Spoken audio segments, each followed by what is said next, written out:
सरकार थी।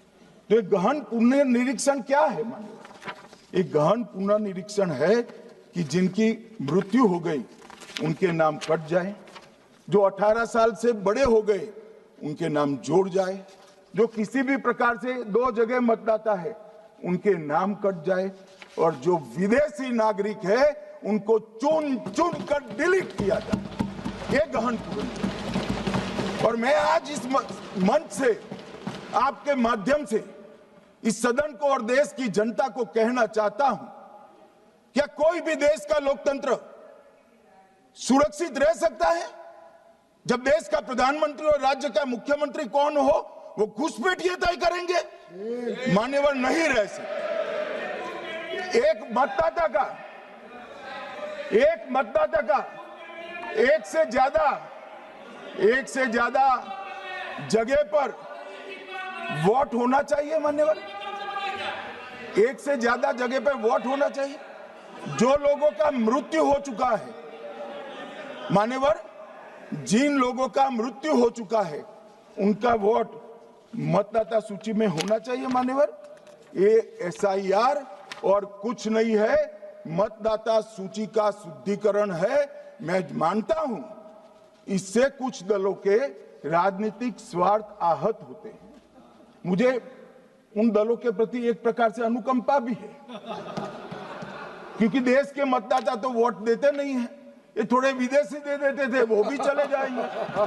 मगर मान्यवर, क्या हमने भारत के नाते निर्णय करना पड़ेगा कि इस देश की संसद को चुनने के लिए, राज्य की विधानसभा को चुनने के लिए विदेशी को वोट देने का अधिकार देना है या नहीं देना है? और मेरा मत है, मेरा विनम्र मत है मान्यवर, कि ये नहीं देना चाहिए। मान्यवर, इसमें कानूनी स्थिति का प्रश्न नहीं है। अभी सांसद महोदया बोला कि इलेक्शन कमीशन का अधिकार नहीं है। लाल बाबू हुसैन 1995 में एक वाद हुआ मान्यवर, भारत की सर्वोच्च अदालत तक वो वाद पहुंचा। लाल बाबू हुसैन बनाम मतदाता रजिस्ट्रेशन ऑफिसर 1995 में इसका जजमेंट आया, और उसमें अदालत ने स्पष्ट कहा, देश की सर्वोच्च अदालत ने कहा, मैं नहीं कह रहा, जहां मतदाता का नाम दर्ज किया जाना है वहां रिटर्निंग ऑफिसर ये सुनिश्चित कर सकता है कि आवेदक भारत का नागरिक है या नहीं है। ये लोग जो कहते हैं इलेक्शन कमीशन कैसे तय करेगा, ये इनकी ड्यूटी है और ये हमारा निर्णय नहीं है, भारत की सर्वोच्च अदालत का निर्णय है। और हम सब भारत की सर्वोच्च अदालत के निर्णय से बंधे हुए हैं।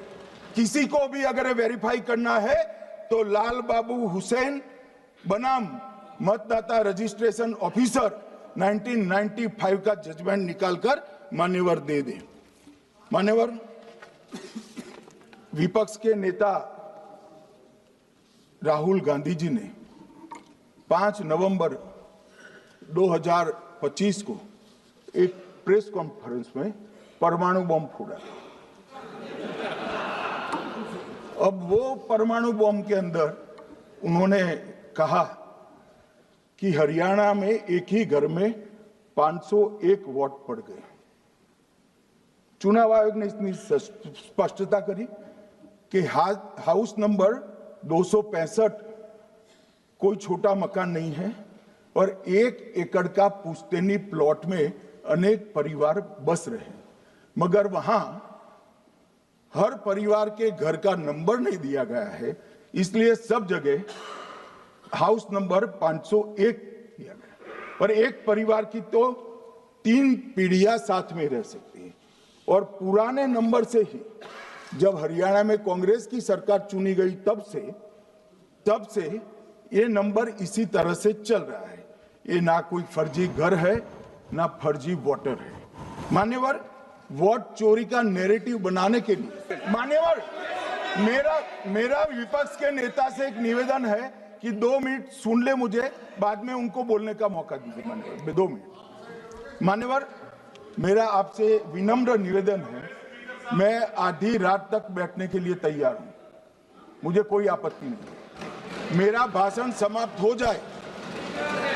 अरे सुनिए ना भाई, सुनो ना, दो बड़े बोलते हैं तब बीच में नहीं बोलते। मान्यवर, मेरा भाषण समाप्त हो जाए। मान्यवर, मेरा भाषण समाप्त हो जाए बाद में, इसमें जितने भी मुद्दे विपक्ष के नेता खड़े करेंगे, मैं मेरी मर्यादा में इसका जरूर जवाब दूंगा, मुझे कोई आपत्ति नहीं। मेरा विनंती इसलिए है माननीय